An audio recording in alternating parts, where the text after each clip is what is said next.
The monarchy didn't just tremble, it cracked wide open the moment those words were spoken. A decree so cold, so final, it didn't just echo through palace walls, it sliced straight through blood itself. This wasn't a warning. This wasn't damage control. This was annihilation disguised as duty. And at the center of it all stood William, calm, unreadable, terrifyingly certain, while somewhere far away, Harry's last thread to the crown was being quietly erased like he had never belonged there at all. The sentence hung in the air like something forbidden, something history was never meant to hear out loud, because royal families don't do this. Not publicly, not definitively, not to one of their own. And yet here, it was a final decree that didn't reduce, didn't suspend, didn't pause, but erased completely every remaining succession right, every symbolic link, every emergency pathway back into royal relevance, gone. And the most unsettling part, it wasn't delivered in anger. It came with silence. Controlled, precise, almost surgical. William walked into that council room without ceremony, without hesitation, without asking anyone to rise. That alone told a story, because power doesn't need permission when it knows it has already won. Charles sat there still, heavy, almost frozen, like a man watching something irreversible unfold in slow motion. Anne stood nearby, not intervening, not objecting, just watching with a kind of quiet grief that felt older than the moment itself. And in the center of it all, a document. A simple piece of paper carrying the weight of a lifetime. But here's where it turns from shocking to chilling. This wasn't spontaneous. This wasn't a decision made in the heat of emotion. The decree had already been prepared days earlier, quietly, deliberately, which means by the time Charles read those words, by the time the room felt that suffocating silence, the line had already been crossed. Privately, permanently, and Harry? He wasn't even there. That absence, louder than any argument, sat in every empty chair, pressed into every pause. His name, written on that page, didn't feel like identity anymore. It felt like evidence, like something being removed, processed, finalized, no debate, no appeal, just a quiet erasure disguised as necessity. But why now? Why this final brutal step when years of tension, interviews, distance, and public fractures hadn't pushed things this far? That's where the story begins to unravel into something far more dangerous, because this wasn't about headlines. It wasn't about public embarrassment. It wasn't even about family conflict. It was about something deeper, something structural, something the monarchy fears more than scandal: uncertainty. The succession isn't just tradition, it's clarity, it's control, it's the backbone of authority. And Harry, whether intentionally or not, had become a question mark inside that system, a lingering what if that no institution built on precision can afford to carry. And William, he saw it before anyone dared to say it out loud. The future king doesn't just protect the crown, he eliminates ambiguity, even when that ambiguity shares his blood. Charles felt it too, that impossible pull between being a father and being a king, because those two roles, they don't always align. One protects the son, the other protects the system. And sitting between those two forces was William, no longer just a brother reacting to pain, but a man stepping fully into something colder, heavier, and far more isolating. And then came the moment that rewrote everything, the moment the palace would later whisper about as the point of no return. Not a public scandal, not a media storm,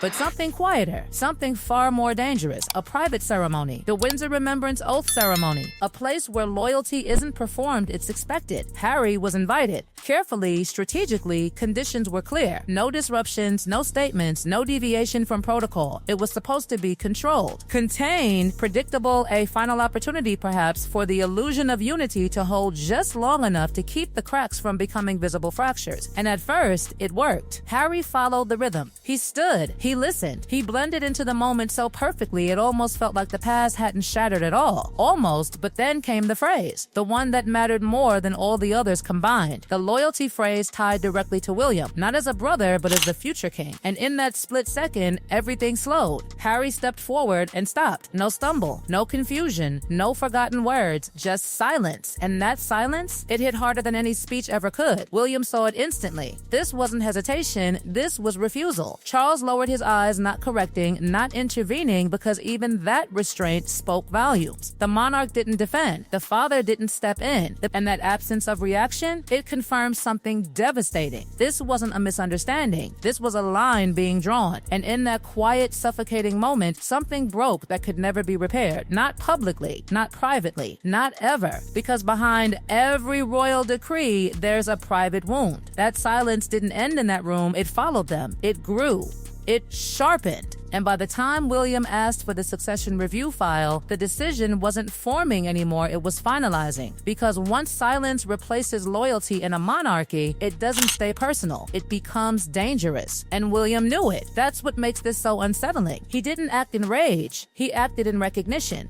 Recognition that something irreversible had already happened, and all that remained was the formal cut. Behind closed doors, the machinery of the monarchy began moving with a quiet precision that feels almost colder than confrontation. Files were opened. Advisors were called. Words like risk, stability, and clarity replaced words like brother, family, and forgiveness. And that shift? That's where everything changes. Because once a situation is framed as a risk to the crown, emotion doesn't get a vote anymore. When Harry finally stood in that private sitting room across from William, there were no cameras, no statements waiting to soften the blow, no carefully constructed narratives. Just two brothers and a document that carried the weight of everything left unsaid between them. The decree sat there like a boundary neither could cross without losing something permanent. And Harry saw it immediately. Not as a rumor, not as palace pressure, but as truth. Unavoidable, undeniable truth. He asked the question that revealed everything, not just confusion, but fracture.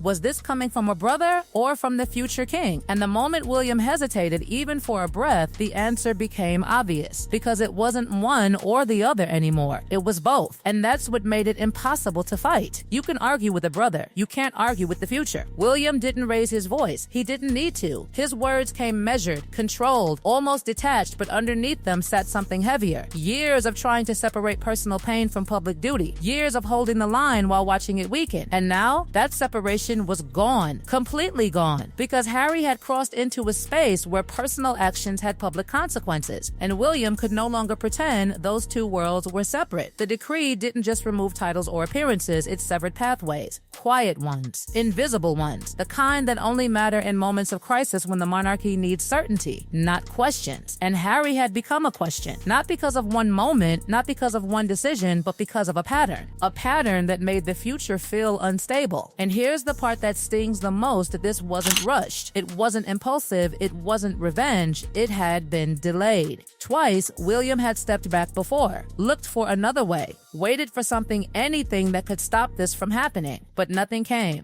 No reversal, no signal, no repair, just more distance, more silence, more doubt.